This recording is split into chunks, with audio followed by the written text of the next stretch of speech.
You are listening to the Carolina Catholic Media Network Sacred Heart Share-A-Thon. Operators are standing by right now to take your tax-deductible pledge. Call 1-800-857-2909. That's 1-800-857-2909.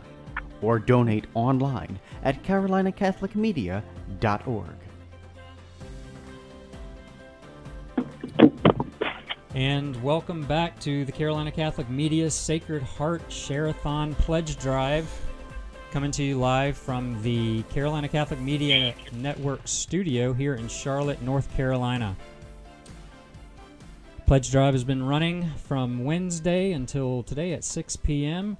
Phone lines are open. You can call in at 1-800-857-2909. Donations can be made at carolinacatholicmedia.org. All donations are tax deductible.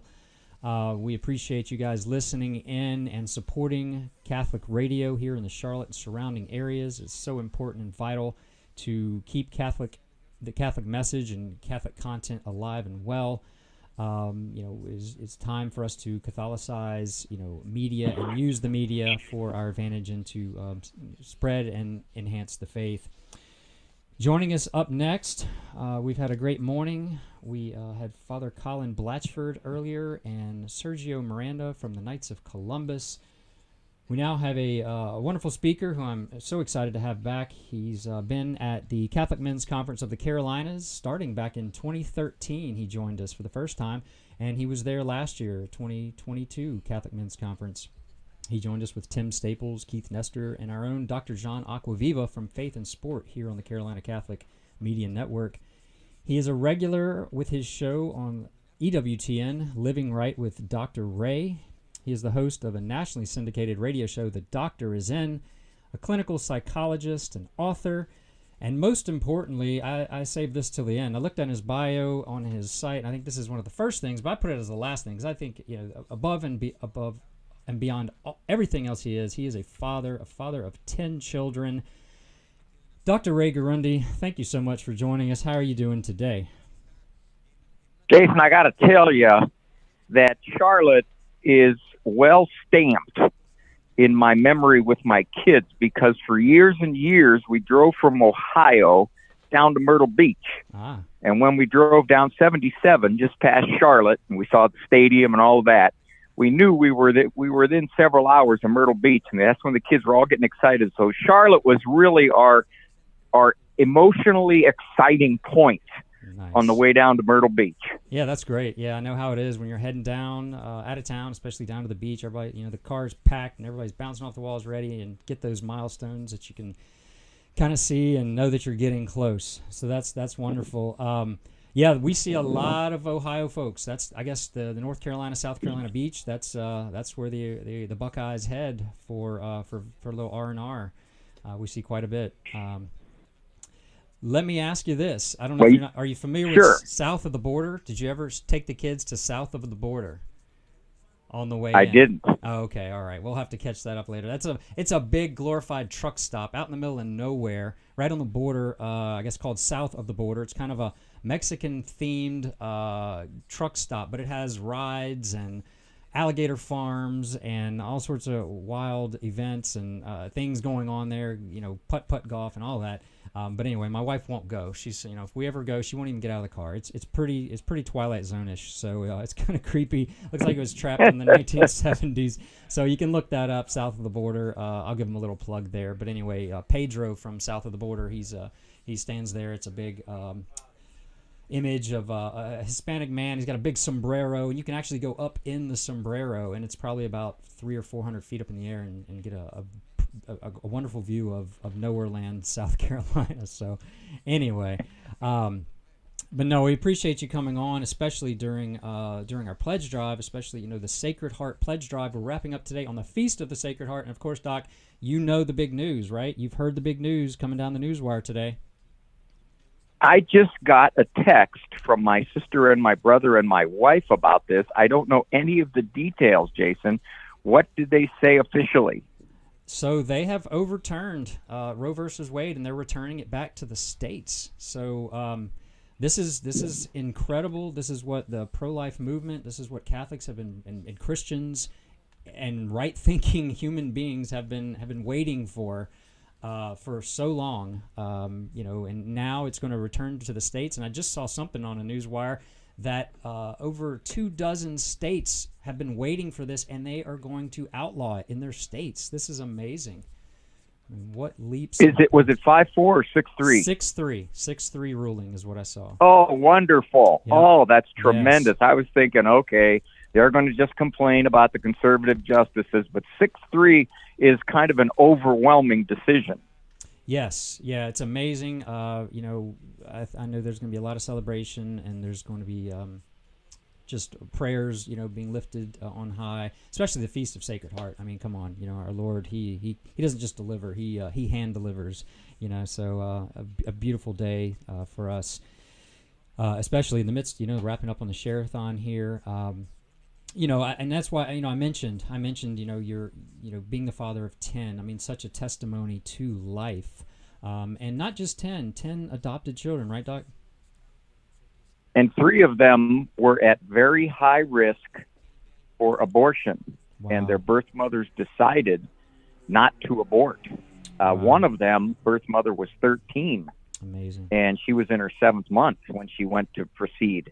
And she didn't realize what all the 7th month abortion entailed, getting the baby out and taking it out in pieces and crushing its skull. And her words were, as a young adolescent, "Oh, that was gross." And Poor baby. she gave birth to my daughter, who is now 22. My one son, 2 weeks before he was to be born, was told, birth mom was told, she was 35, she was told something is terribly wrong.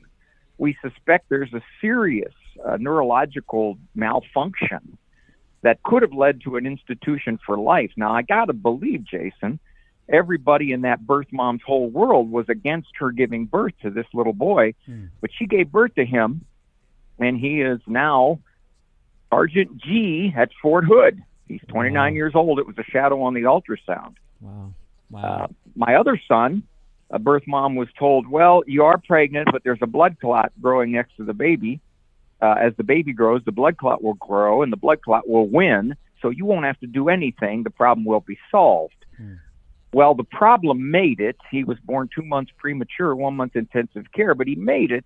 He's now 25 years old, and he is probably the most involved in his faith of our 10 children. So you just can't play God, and we let the kids know how much their birth mom loved them to let them live. Wow. Do any of your children, or do you keep in touch with any of the birth moms? Well, that's an interesting thing you asked, Jason, because if you were to simply listen to the news or watch the Sunday night movies, as they used to be, what percentage of adopted children would you think would be driven when they are able to seek out birth parents? Gosh, I don't know. I would think most would have would want to go down that path. 50% at least, right? I mean, right. That's what most people say, 50 to 90%. Okay. You know what it actually is? What's that? 10. Wow. So, because most adopted kids, if they grow up in a loving family, that is their family. That is who they've known and loved. As my one son said, he said, I can't even imagine being anywhere else, having any other parent other than mom and dad. Yeah. It was foreign to him. Yeah. We had 3 of our children did seek out birth parents when they got old enough. 2 of them disconnected with their birth parents because sadly their birth parents were as troubled as they were back when they gave birth, which is oftentimes the case, by the way. And then my one has some contact with her birth parent, but it isn't anything that replaces mom and dad. So that's kind of reflective of the overall adoption world in general. Yeah. I do want to say this, though, Jason. This is a little off our topic. Sure. I don't want to be known, Carolina Radio, as your Raleigh killer. So here's my offer. Okay. Up until 11 o'clock, I would like to offer, if someone donates $25, that's all they have to do, $25, they can choose between one of my two books. The one is Winning the Discipline Debates. It's a compendium of common scenarios between parents and kids. And then I step into the scene to talk to parent, coach them through it. The other one is When Faith Causes Family Friction. That's when you get in a lot of trouble for being too Catholic. Yeah. With people around you, with your own adult kids, with your spouse, anybody. That's right. So, $25, you can pick one of those two books. Awesome. $50, you can have them both. I will ship them to you guys. I will sign them personally. That's my offer up until 11 o'clock. That's awesome. Right, Doc. Hey, we really appreciate that. That's wonderful. Get some incentives out there. Get those donations coming. Again, you can go online right now to carolinacatholicmedia.org and make that donation. Also, call in. There are operators standing by, 1-800-857-2909. All donations are tax deductible. We will be running through 6 p.m. this evening, but you've got about 40 minutes or so to take Dr. Ray Guarendi up on that offer. So we appreciate that. Doc, I was sharing a story the other day. I know we were talking prior to the men's conference this past March, and we were just, we were talking about children and cell phones and technology, and I admitted to you, and you got the opportunity to meet my son. I told you, he's 14 going on 15, and we haven't succumbed to the cell phone yet. And I think, I'm trying to think exactly what you called me. I think you called me a knuckle-dragging Neanderthal. Does that ring a bell? Yeah, that was it. Yeah, of course. But I tell you what, when the whole world is going over a cliff, a knuckle-dragging Neanderthal is the most sane one. Absolutely. Yes. I'm going to stick to it. I'm going to hang out in my cave as long as I can. I mean, it's all, and we've had the talks with him, and it's going to take a lot of trust. It's going to. I want to. It's kind of like disciplining my child. I don't. It pains me, and I know that we hear that. We all hear that growing up. Oh, it's going to hurt me more than it hurts you. And I didn't ever really understand that until I became a parent, and not in just a physical way, but it pains me to take something away from my child just that they wanted to go do, or a toy, or, and of course, the physical side, no one likes that, but it pains a parent. Like, I don't want to limit my child. I want to give to my child as much as I can.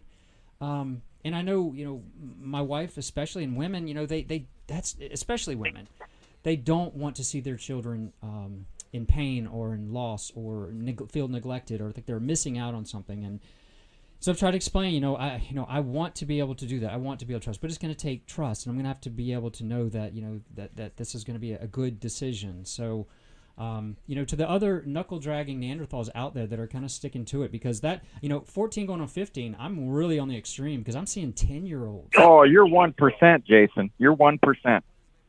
Yeah. You're in the words of the 2-year-old conglomerate gathering, you're a 1%er, but in a good way. Yeah, I mean, we're doing our best. We're trying. Especially, and you probably warned me, and anyone who's had teenagers has warned me, get ready. And of course, 12 to 13 wasn't quite so bad, but no, 13 to 14. Not that we're having any major things, but it's tough. It's tough. Have a child who is feels physically like they're an adult because they look like an adult, and they're now taller than me. But unfortunately, that brain development, so there's a little lag period, isn't there, Doctor? Is it, when do you think that brain is going to be fully developed? Here's the main problem, Jason. The teen years and the turbulence that a lot of parents say they go through, the shrinks have told you it's developmental. They have told you, well, the hormones are kicking in, the bodies are stretching, the kids have got 1 foot in childhood and 1 foot in adulthood, so you're going to have all kinds of trouble. Well, I believe that it is far more social than developmental. Think back. Go back to 1880 on a farm. When that boy turned 14, like your son, you were excited. He was strong. He was indefatigable. He could help around the farm. It was great. You didn't say, well, he's 14 now. I'm not going to get nothing out of him because he just wants to hang around with his buddies and they all get sappy. That didn't happen. Right. That did not happen. The culture was not there to say, hey, kid, your parents are out of touch. Hey, kid, there's a lot out here waiting for you, and you're finally getting old enough to realize you can grab it. No, there wasn't a culture like that. It was much, much, much more cocooned, if you will. So I believe that the teenage years are predominantly difficult because of the social factors that work against parents. When a kid's 8 years old, he doesn't see half the stuff. But when he's 14, he does. And it's like, hey, how did I get stuck with Jason? What a throwback. You know, how can all those other parents be wrong and my dad be right? That's right. And so when that kind of attitude kicks in, they become a little more resistant. They become a little more obstreperous with your rules. So that, I personally believe that's the major factor in the teen difficult years, not so much development. Because at one time, you were an adult at 14. Yeah. Shoot, in many ancient cultures, you're a girl, you got married at 14. So there's this whole stretch of time where kids looking at the culture out there and saying, wow, look at all that stuff. And my parents are standing in the way. How can I either get around them or how can I butt up against them? I see that as the main factor, Jason. No, that hits it. That's the nail on the head.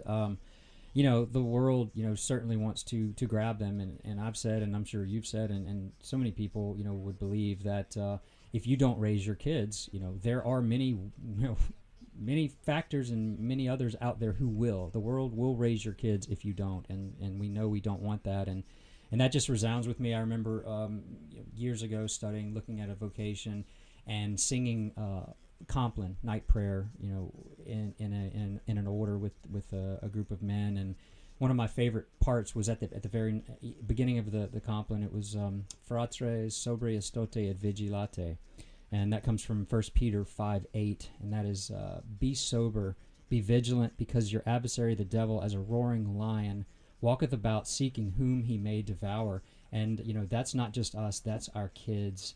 And I just think that's the way it is these days, and I'm going to be out there with the big stick, with my knuckle dragging Neanderthal hands, with rocks and whatever else I need to fend off the wolves, the lions that are coming after my kids. So anyway, well, gosh, great talking to you again, Doctor. I know we don't want to keep you, and I know you got a full day, and gosh, we got all kind of stuff going on down here at the studio for the Carolina Catholic Media Network Pledge-a-thon, Share-A-Thon, and make sure you take Dr. Ray up for that challenge. You know, send those funds in.